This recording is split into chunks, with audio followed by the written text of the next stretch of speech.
my name is Shreya Murali, and I'm a junior at the University of Mary Washington. I work with Dr. Randy Reef on biochemistry research, and together we work with cancer cells. We study the apoptosis, which is the programmed cell death of these cancer cells, and basically we're trying to figure out if we can figure out how to program the cell death of these cells and to make sure that the cancer cells get eradicated in a safe and healthy way instead of in a more explosive and inflammatory way, and to help cure cancer. I want to take a moment to thank the donors for giving us this beyond the classroom endowment, which allows us and many other researchers to work in these facilities.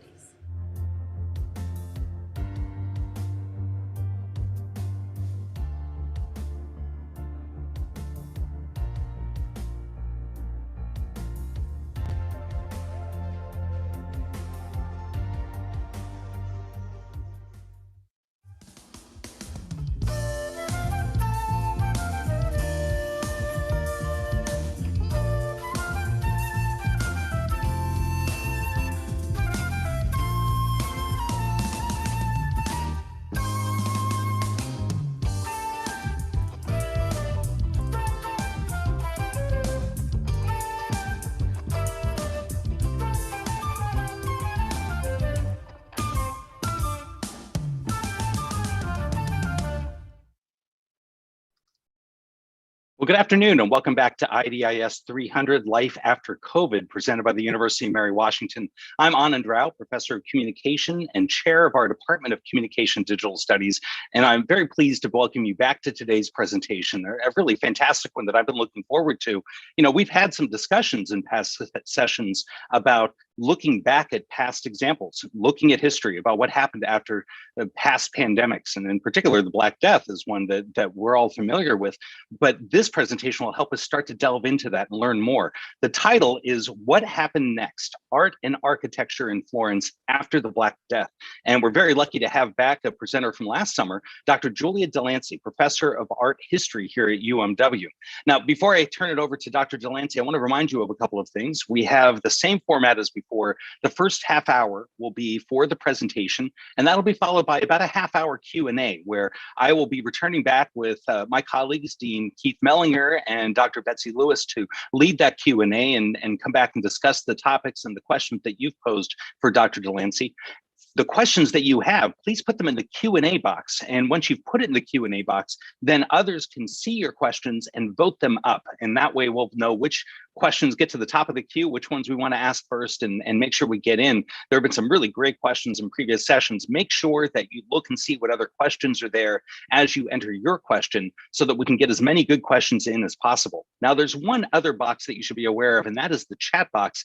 That's only used if you find that there's a technical problem. If you see that there's technical difficulty, you're not hearing or seeing something, please go ahead and send us a message through the chat. That'll just go to us panelists, and we'll be able to get it worked out in the back end. Now, without any further ado, very happy to turn it over to Dr. Julia Delancey for the presentation today. Thank you so much, Anand. And let me double check and make sure everything's working on my end with slides. So are you able to see my slides all right? That looks great. Perfect. Okay, great. Thank you so much. And I'm really looking forward to working with all of you today. Before we start, I want to acknowledge one thing, and that's that we've all been affected by COVID, of course, in a wide range of ways, and in ways that are deeply personal as well. Because of the nature of today's topic, we'll be focusing on a lot of larger patterns and some pretty bleak information and statistics.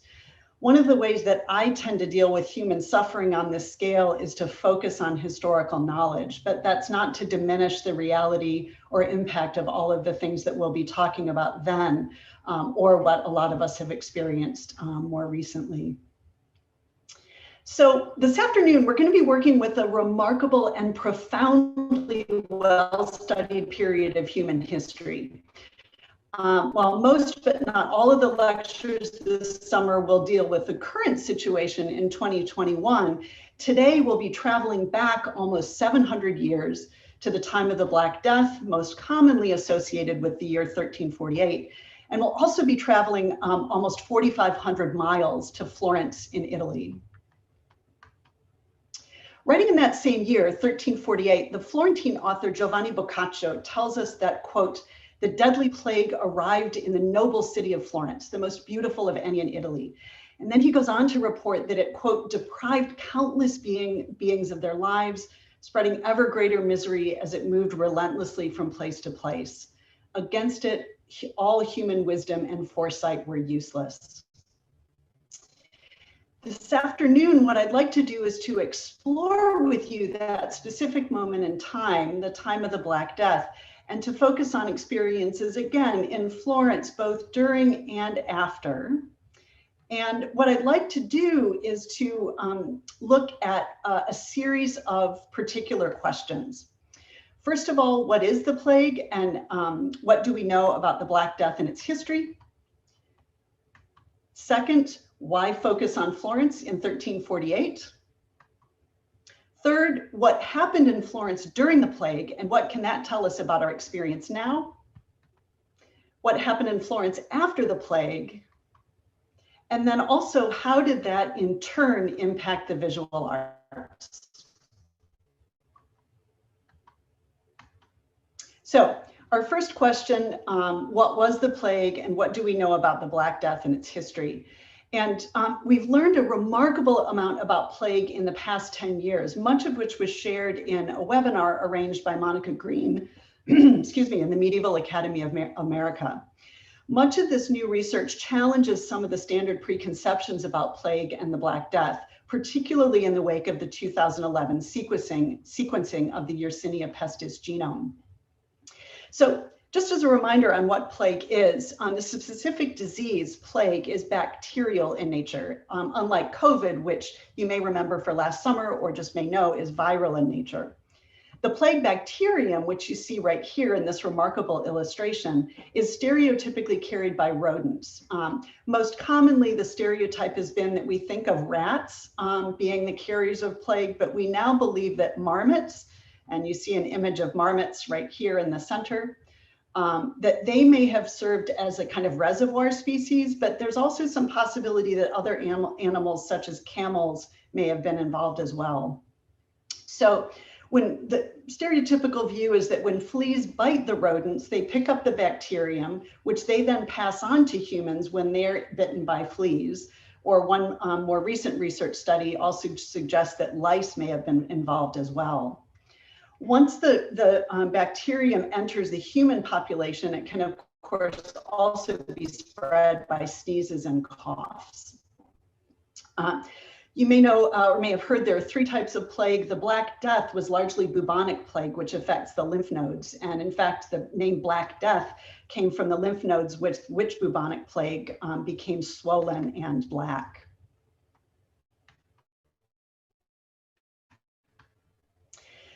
So scientists have found evidence of plague bacteria going back as far as the late Neolithic Bronze Age, so very loosely around 3,500 BCE. There have been a lot of the waves of the plague, although scholars most commonly mention three pandemics: the Justinian plague in the 6th century, the Black Death, which we'll be talking about today, which is most typically dated 1347 to 1352, and then a third pandemic in the later 19th century. However, it's really important to stress here that those are just major pandemics. There are lots of outbreaks in between those. And in fact, some of you may remember, for example, that Venice saw a plague outbreak roughly every 10 years from the first instance of the Black Death until the 19th century. In terms of its scope and spread, the Black Death has often been presented and seen largely as a European phenomenon. However, one of the things that scholars have been focusing on more recently is altering that in really profound ways.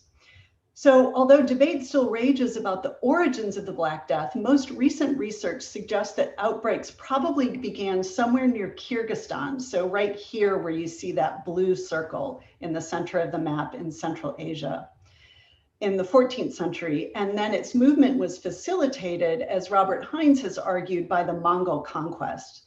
In other words, rather than the traditional narrative in which plague originated in China, it originated in Central Asia, was probably taken to China, but also then by 1347 to the Italian peninsula.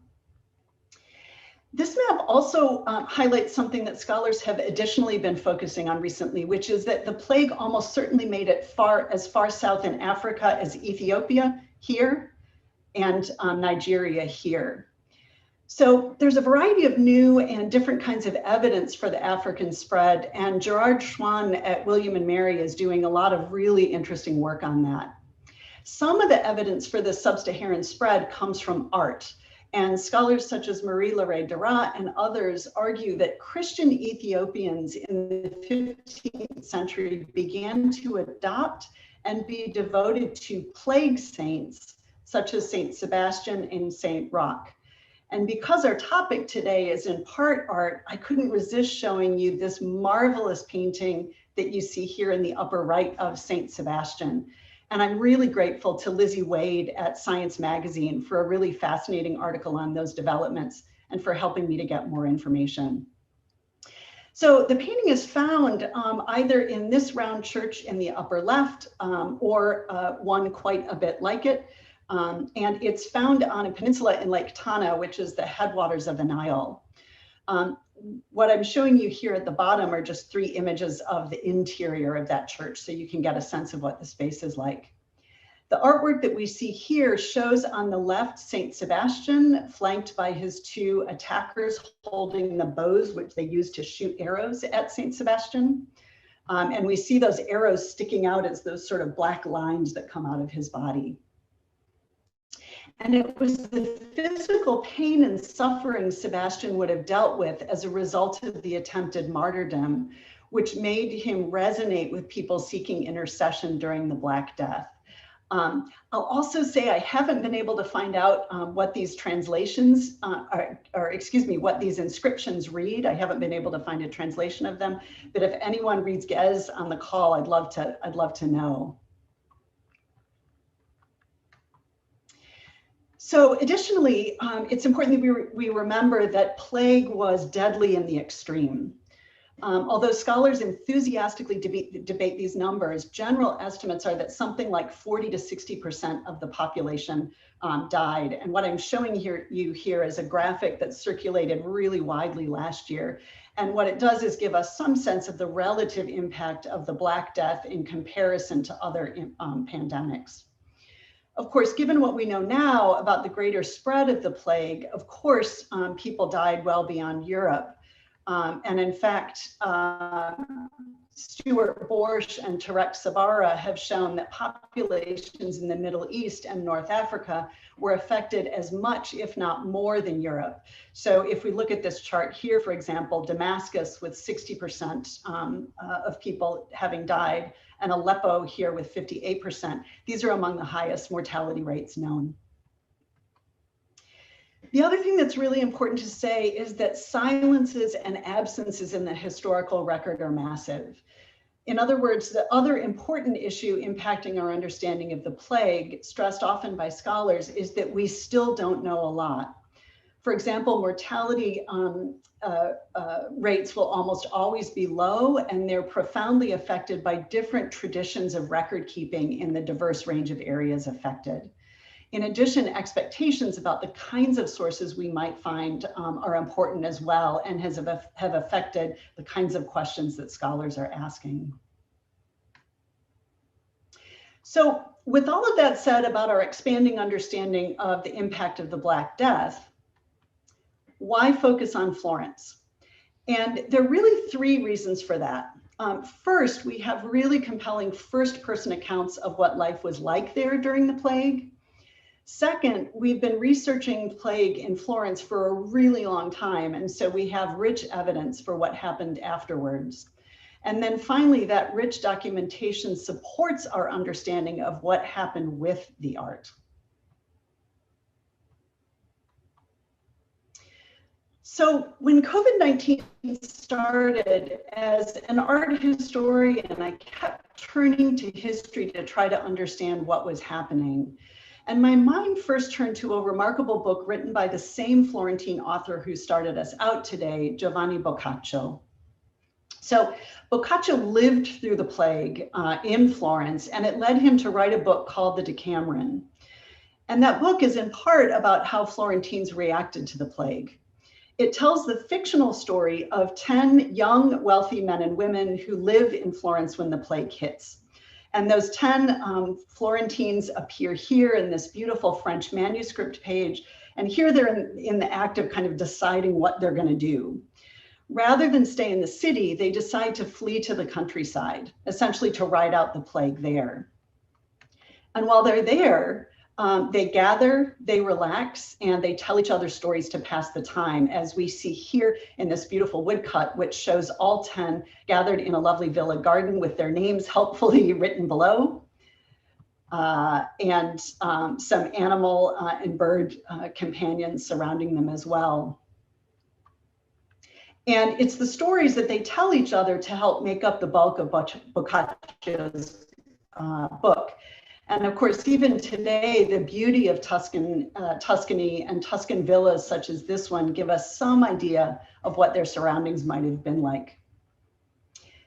However, prior to telling the set of stories which make up the bulk of the Decameron, Boccaccio delivers a chilling account of what life was like in Florence during the plague, again, based on his own experiences. And this is where we get to the third question. What happened in Florence during the plague, and what can that tell us about our experiences now? Of course, we don't have time to get into all of the evidence, and there's a lot of it, but when I looked at the Decameron again with this talk in mind, the resonances with what we've been experiencing today during COVID-19 were striking. Boccaccio tells us that the disease spread, and alarmingly, quote, just as a fire will catch dry or oily materials when they are placed right beside it. He writes about people living in isolation because they believed that would protect them. Of course, that understanding would lead about a century later to the development of quarantine as a way of protecting Venice from the plague, and connects to our own experiences of staying at home and quarantining. And as an archive rat, it was particularly powerful for me to find online a copy of the stay-at-home order issued in Virginia last year.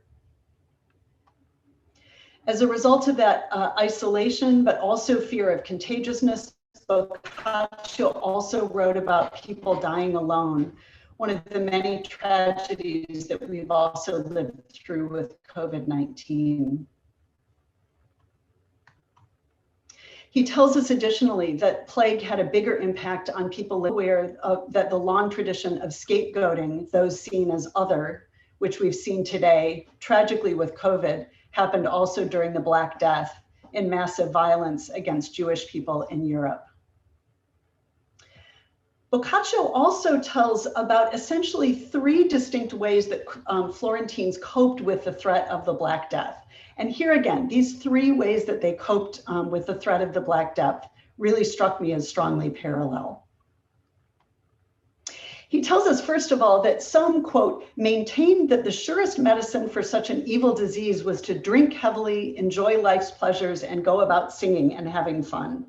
And early on, of course, we read so much about parties being vectors for the spread of COVID, as exemplified in this newspaper article from the Washington Post.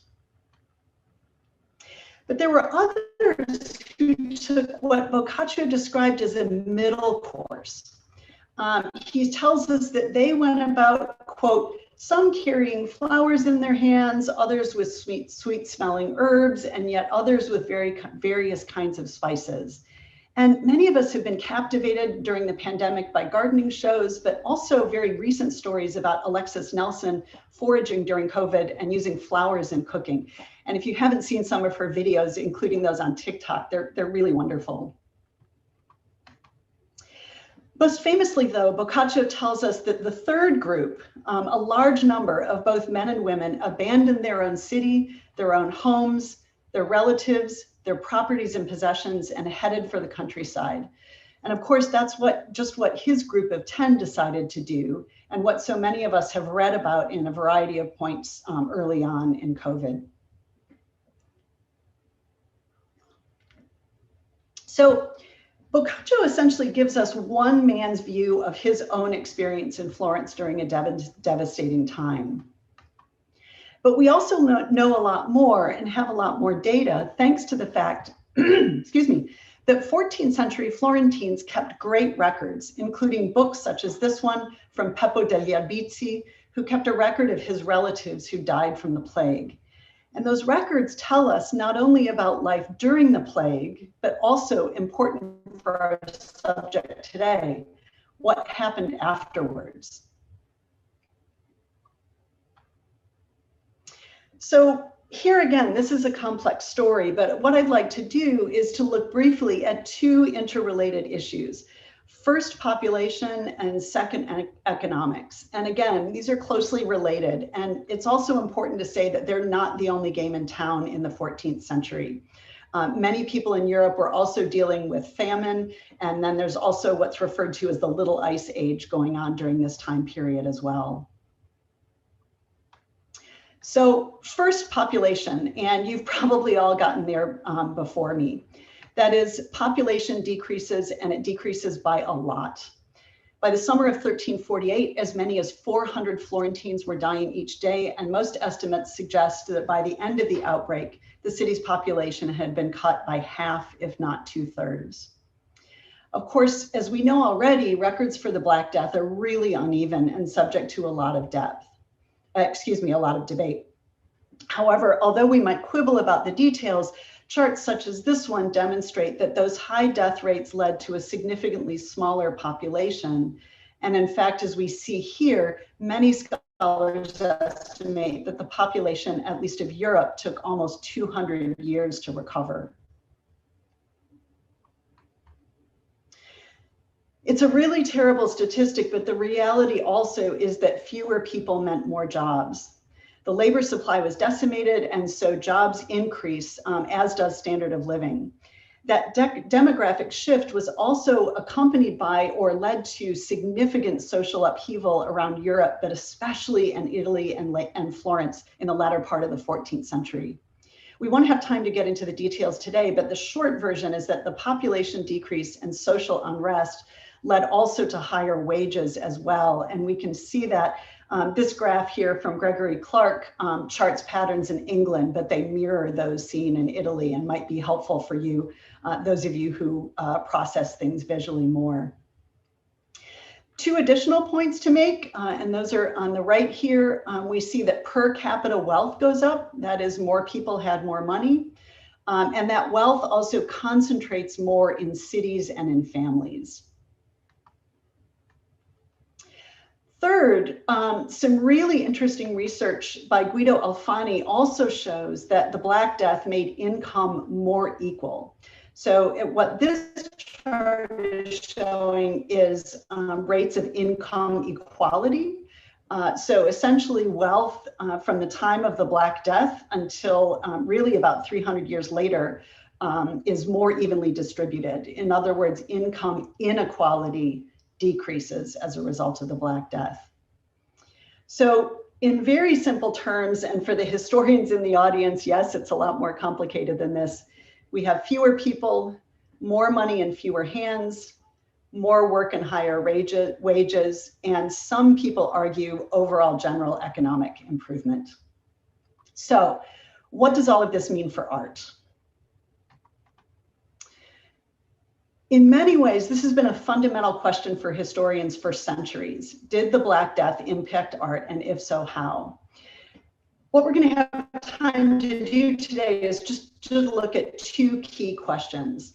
First, do we have any artwork from the time of the Black Death that shows us what things were like? And second, does the economic situation that we just talked about above impact art at all? Of course, again, this is a really complex issue, so time will just allow us to look at a few points. So first, do we have any images made while the Black Death was going on? And again, the Black Death is distinct from later outbreaks. Do we have any images that show us what things were like in that moment? And the short answer is not really. Of course, in the spring of 2020, we had a massive outpouring of articles making parallels between the Black Death and COVID-19, and they were often illustrated by images such as this one that you see on the left.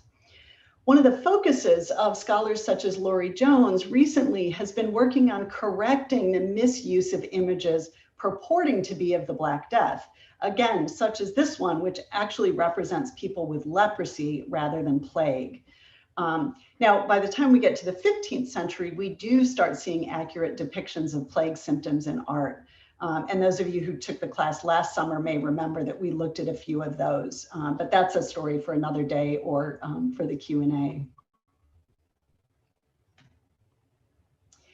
The additional trick here is that in the middle in the middle part of the 14th century in general, we see a particular fascination and preoccupation with death in general in Italy.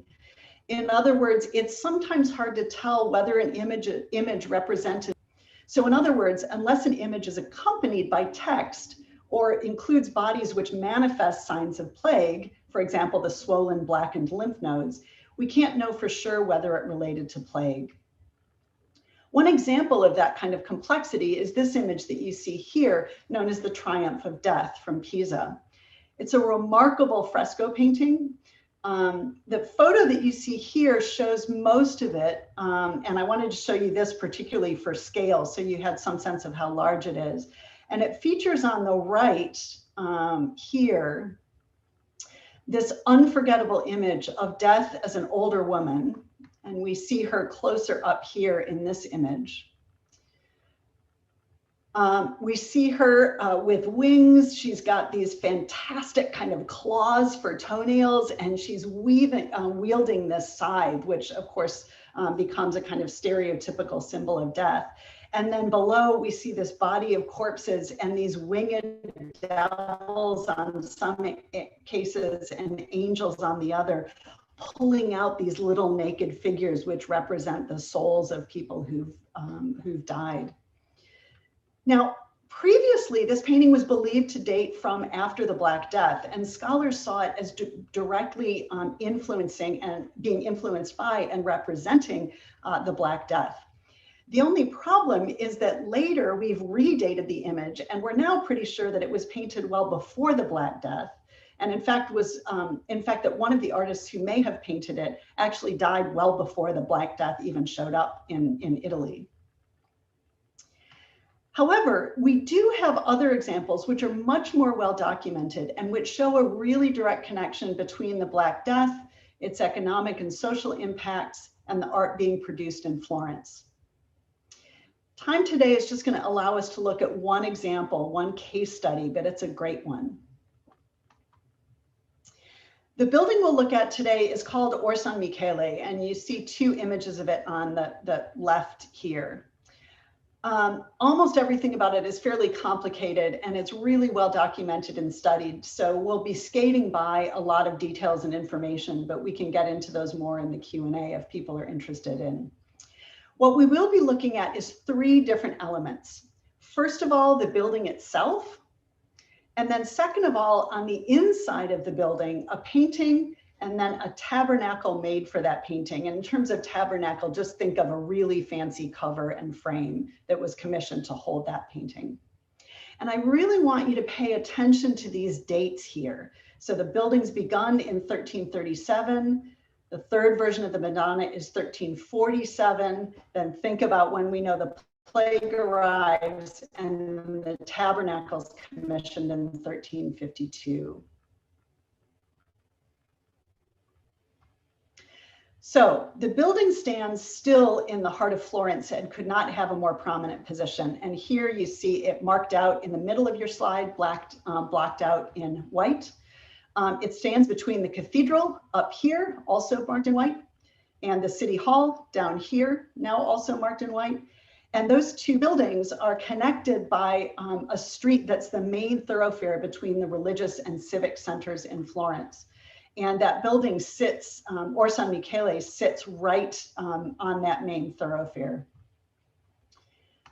We can get a slightly better sense of its scale from this angle, and word to the wise, if you're going to Florence and want to get a great panino, you can find one right here, right near Or San Michele.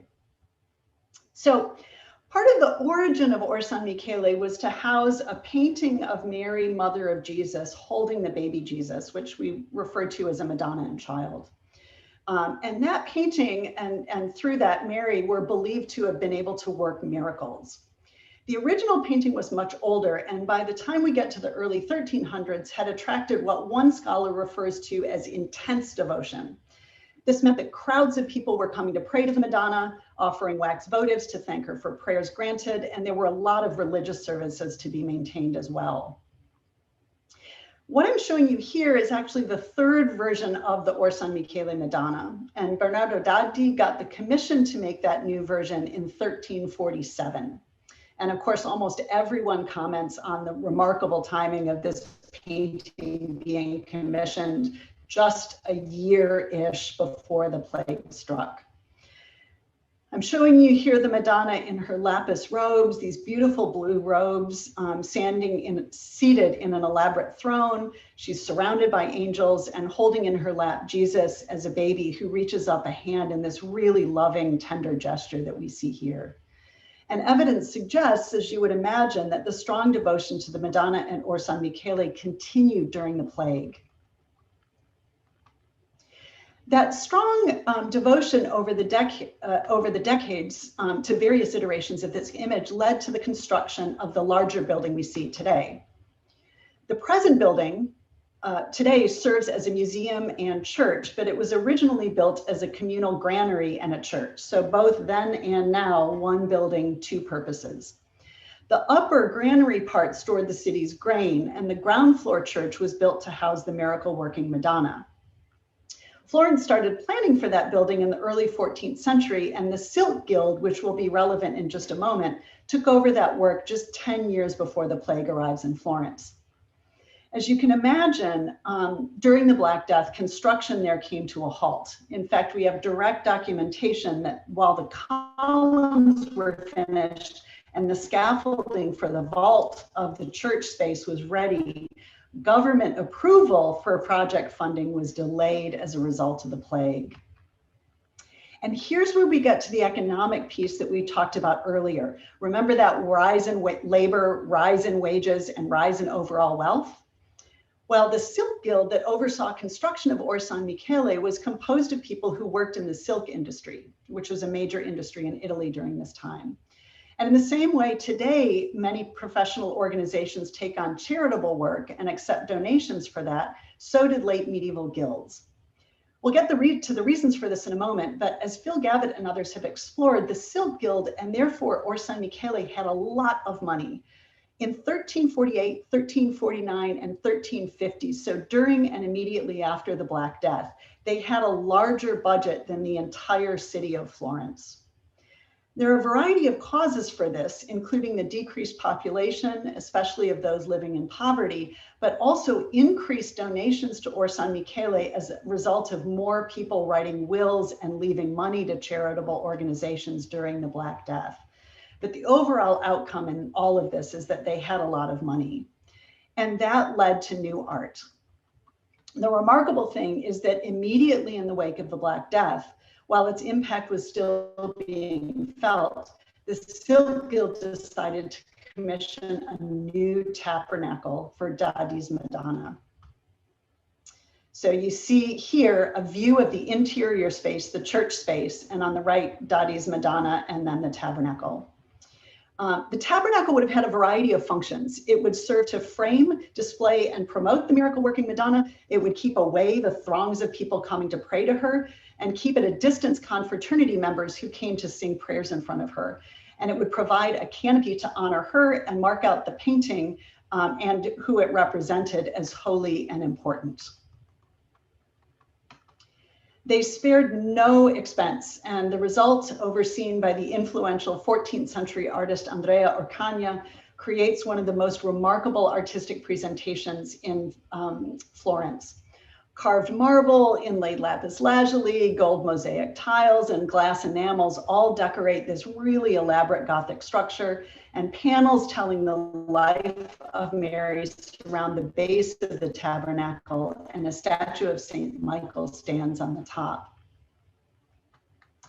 We get some sense of its grandeur from these details of the column, and you can see some of those gold-backed mosaic tiles that I mentioned here. And I couldn't resist these photograph of these sweet little lions who help hold the whole thing up.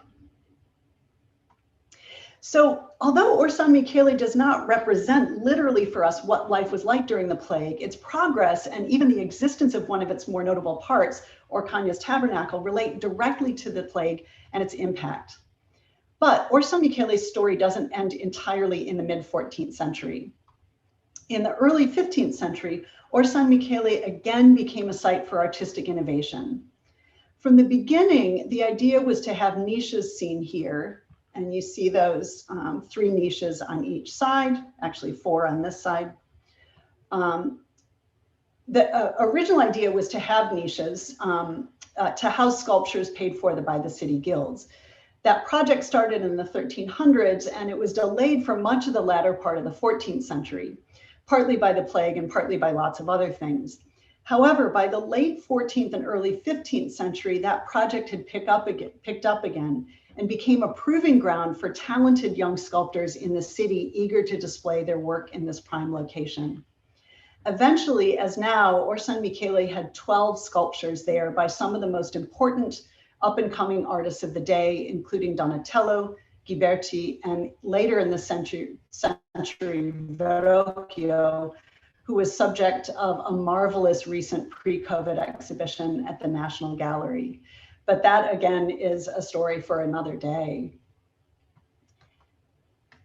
I wanted to conclude with this image of people present day in Italy being vaccinated in museums, that essentially Italian contemporary museums are being used as sites for vaccination, really kind of to bring us back to experiences in Italy, but also to remind us that then as now, art has this really important role to play in reflecting what's going on in the culture in really, really powerful ways.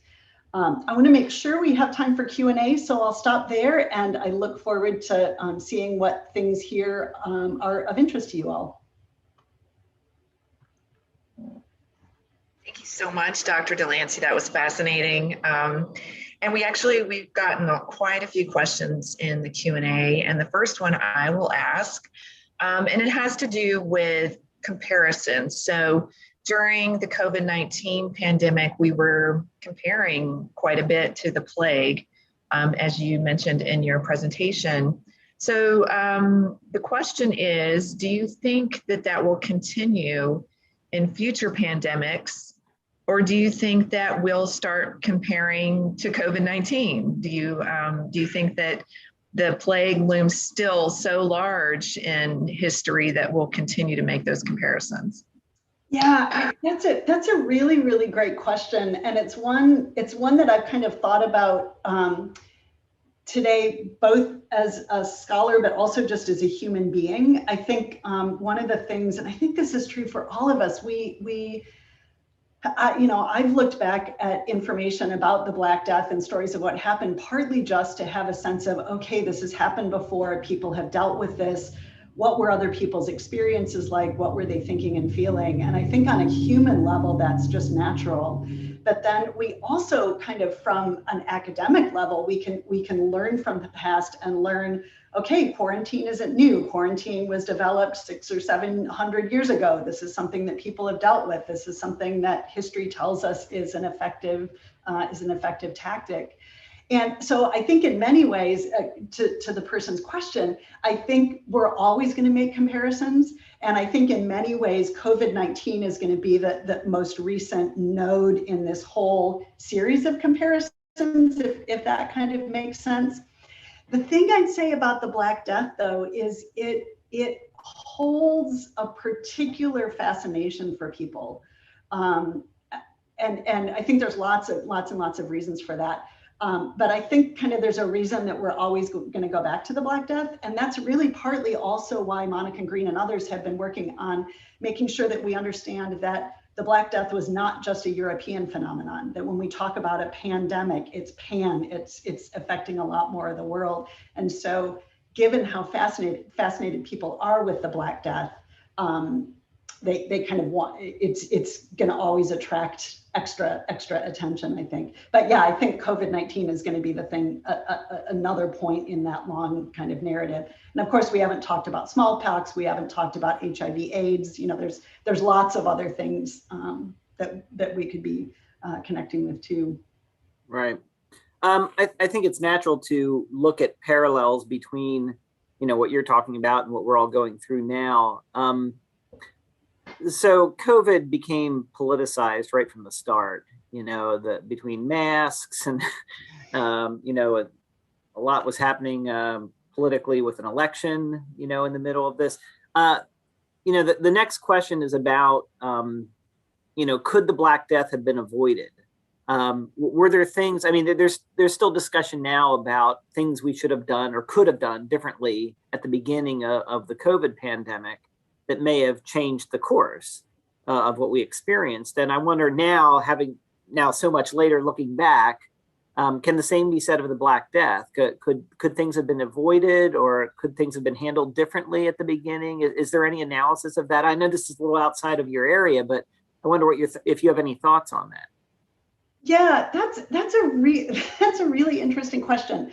I think that the super important thing to keep in mind in beginning to frame a question like that is, of course, people 700 years ago didn't have any understanding of infectious disease. So the things that we can now think, oh, right, we need to wear masks, we need to do these things. They're because we have an understanding of infectious disease. People did not have that understanding at all. And in fact, I think that's one of the things that I try to remember with COVID is we immediately had biologists, doctors, like people immediately who maybe hadn't seen COVID before, but could go to work right away. People then had no idea what was causing this, and they started to figure things out, how contagious it was, the way things are spread. But in terms of actually preventing it from happening, I don't think that would have been possible, particularly because it was in these kind of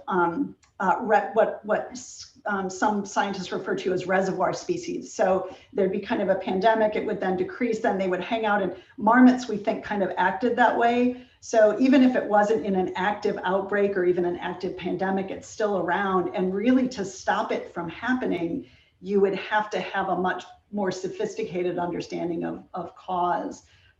That's not to say they weren't trying. One of the huge kind of pharmaceutical revolutions is something called Theriac, which is this, we could have a whole summer course on Theriac, but it was in many ways supposed to be this kind of miracle cure.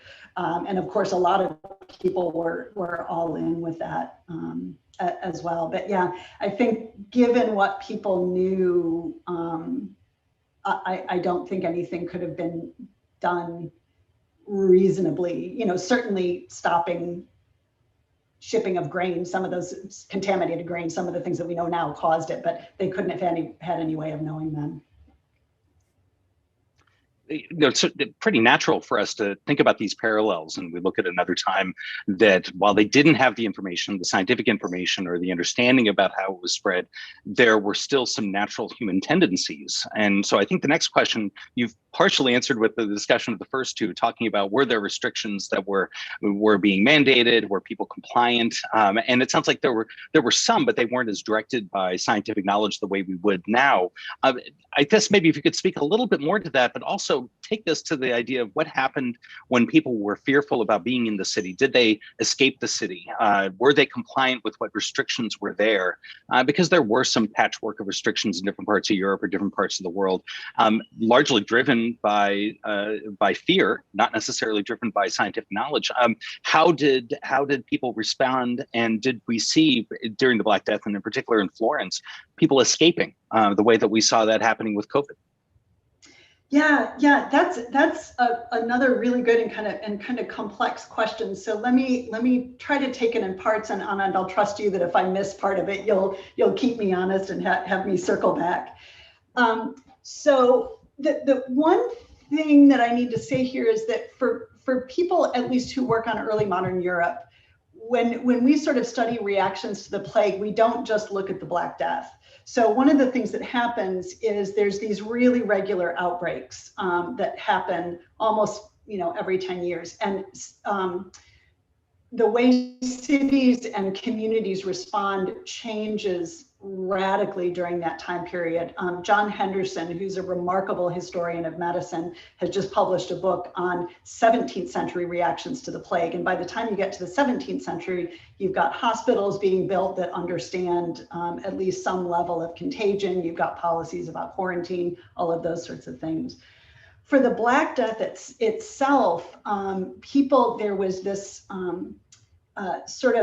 a variety of different responses. So communal responses tend to be dominated by both the government, who had a responsibility for public health, but then also religion. And in many ways, people were getting a lot of mixed messages at that point, including, that this was God's judgment coming down on Florence, and that Florence had been corrupt, and all the other cities are saying, oh yeah, the Florentines are, they're bad because they're doing this or whatever else. That's a whole nother story too. In terms of organized governmental response, I don't know much about that for the Black Death. By the time you get to the 15th century, though, 15th and 16th century, you've got other cities, Venice in particular, instituting quarantine measures, quarantining goods and people, understanding that people needed to be kept apart. So there's some improvements in those ways. And absolutely, we have really clear evidence from Boccaccio and other people that if people could afford it, they got out of Dodge. They left and went out into the countryside. And that's borne out not only by kind of first person anecdotes, but also by a lot of documentation. So that's something that we know. And we know that people who stayed in the cities were hit much more, affected a lot more. Women and children were affected more, people living in poverty, et cetera. So yeah. Did I get everything in that question, Anand? Yeah, you did. And it's really interesting to think about how that developed over time. The other part of this, maybe to speak to, although it's not really about the Black Death and the time period you were first speaking to, but when you're talking about later developments and mandates, restrictions, how compliant were the populations? Did they follow those restrictions? I don't know the answer to that. My guess is that with any human population, and we've seen this with COVID as well, there will be compliant people and there will be not compliant people.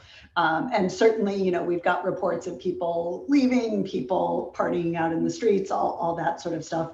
But then there are going to be other pretty responsible people. And certainly there's a pretty strong sense in late medieval and early modern Italy of civic responsibility. That one of the things that sort of informs me thinking that there would be people who were compliant is there was a really strong sense of kind of city identity and also doing good for your city, that you represented Florence, or you represented Rome, or you represented Venice. And so I think that would come into play as well there. But it's not something I know a lot about. If whoever asked that question wants to know more, I'm happy to look into it more. That's great. Thank you. So the next question, we're bringing it back to the art. And the question has to do with artwork made during this pandemic, and whether you think it'll be, after COVID, how will it be regarded, and whether it'll be compared to artwork that was made during and after the plague. Yeah, that's a really good question, and that's one that I sort of thought, I wonder if somebody's going to ask about that. So I think that really right now, it's a little hard to identify significant patterns in terms of art being made right now during COVID because we're still sort of in the middle of it. But there have been a lot of coverage of not only just individual people making artwork as a way of processing what was happening to them, people making artwork as a way of passing time if they were on furlough or lots of other issues there. I don't know. I anticipate, and to be honest, I haven't seen much about this, but that doesn't mean it's not happening. I anticipate that there will be COVID memorials coming out. And of course, we've had a lot of conversation recently about memorials and what memorials should be like. So I envision that at some point, communities either will start having those conversations or may have those kinds of conversations. I think people are probably also aware that arts organizations have been really powerfully hit by COVID. Closure of museums, closure of theaters, closure of art galleries. Unemployment rates right now among creative artists is quite high. And so I would also say for people who are interested in art and interested in knowing what's going to happen with art, buy some contemporary art, find an arts organization that you like and support it, support what's going on in whatever community you're in. Betsy, I feel like I lost part of that question though. Did I get to that, or is there a part of it that I missed? Just part of the question was if you think that this artwork, contemporary artwork, will be compared to artwork of the plague. Yeah. There again, I think people will naturally do that. Art, I think one of the challenging things with that, and one of the interesting things that would come out of such a comparison is that we ask art now in the early 21st century to do so many different things than people during the 14th and early 15th century were asking art to do. But I think in as much as one of the things that it can do, however much it came into being, is to reflect on the human condition and to tell us what people were thinking, what people were feeling, what their experience was like during a really horrible time. I think those comparisons could potentially be really illuminating. It's certainly a standard art historical technique, so I imagine art historians will be doing it. But I think it'll be interesting to do just to see what that might bring to light. Thanks for reminding me. I knew there was a piece I was not remembering. So going back to thinking about COVID versus plague, you know, I said this, I remember when we were doing the class last year, COVID has amplified problems that already existed. It's just really amplified some of them. And we're seeing this with the economy as well. You know, on one hand, at the start of the pandemic, we saw this dramatic drop off in the economy and it really hurt everybody. But, you know, those who have significant investments are experiencing now the biggest bull market they've seen probably their entire lives, right? So it's amplified the wage gap, you know, economic differences in society. And I wonder, you talked a little bit about this in your presentation about wages and things, but I wonder if you could say a little more about the how this compares to Florence at the time of the plague as well.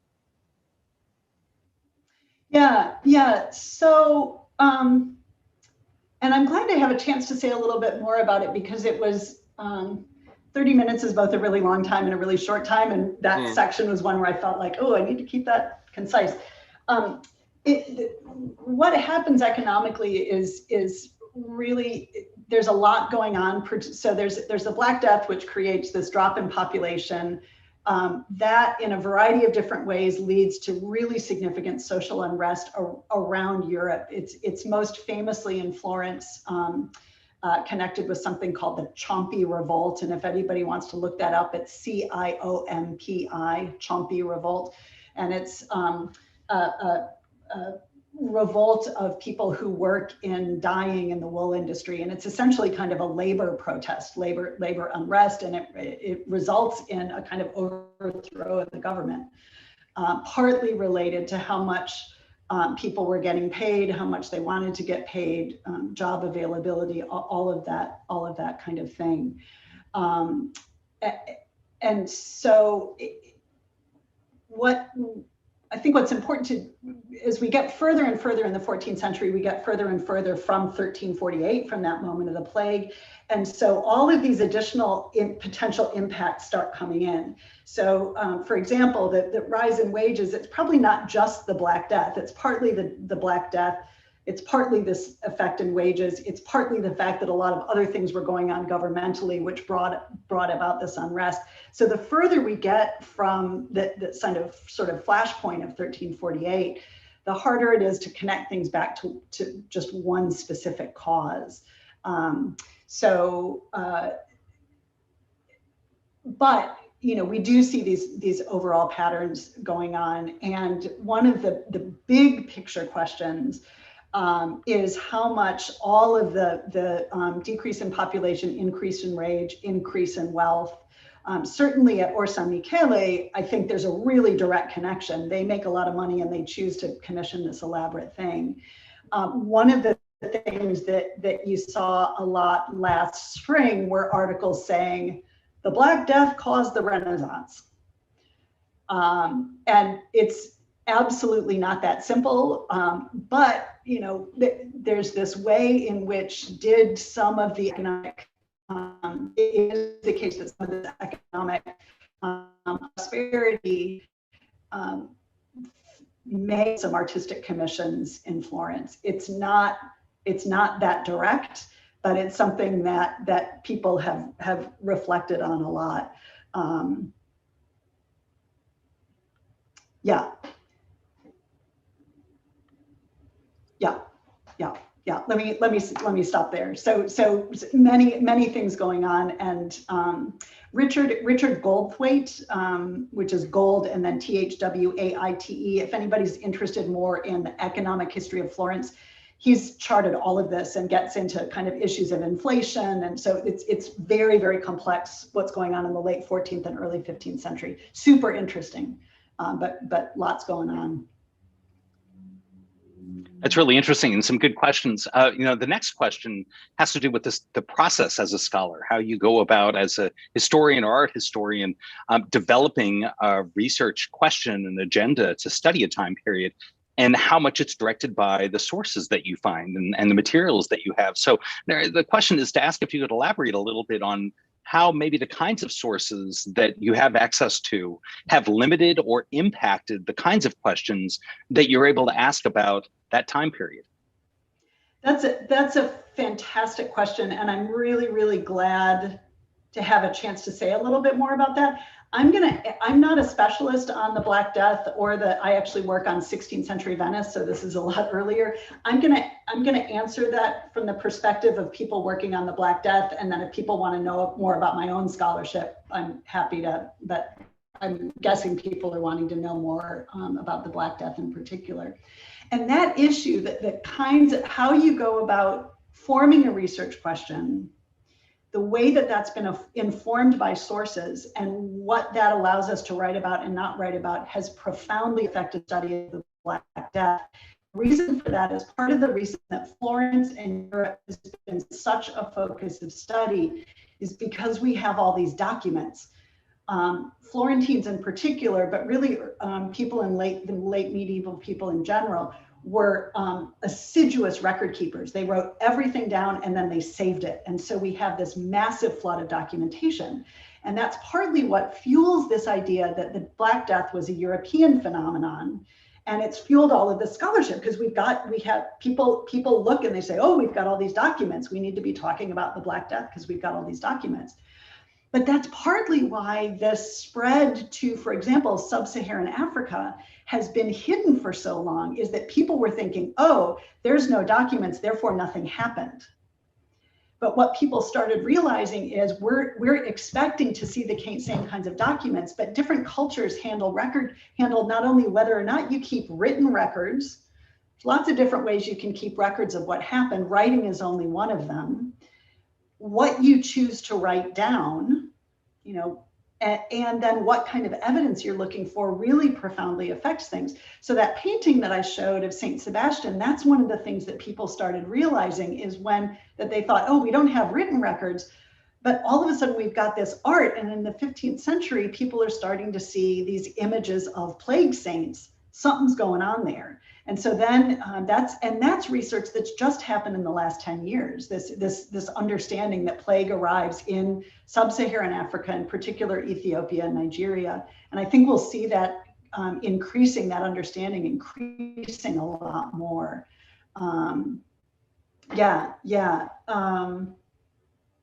So absolutely, what documents there are impact what people study and then what we can know. And so partly what it takes is people to not just trod their little row and say, oh, I'm supposed to work on documents and there aren't any, so I'm just going to look for something else, but to ask these big questions that are really hard to get at, because you have to figure out new research methods. You have to figure out new ways to get answers. So for our last question, we're actually going to go back to Florence. And the question has to do with Florentine economy and how art was a part of that economy. And I'll add to that one of my pandemic binge watching was Medici on Netflix. And so, that was a lot about the business and the art and how they were mixed together. So maybe you could talk a little bit about that and we'll end it with that question. Yeah, and that's another really good question. And here again, I'm hesitant. So I think embedded in that question is sort of, did great art patrons like the Medici come about because of the economic recovery in the wake of the Black Death? And I'm guessing that's maybe a different way to put that question. And I think similar to the economic issue in the late 14th century, I think it's not that simple. There's a huge amount going on because in addition to the Black Death and the economic recovery going on there, Florentines were, again, late 14th, early 15th century, and really Italians during that period in general are really big business innovators. So they don't just have a lot of money, but they're also figuring out innovations in how to conduct business, how to conduct trade. Early in the 15th century, for example, double entry bookkeeping gets developed in Italy. But in addition to that, Italians are also among the leaders in the economy in Europe in terms of production and trade of things like wool and silk. Textiles are one of the kind of drivers of the late 14th, early 15th century economy. And then banking also, Medici, you'll know, are bankers among lots of other things. So I think there's a whole bunch going on that's kind of fueling the economy in Florence.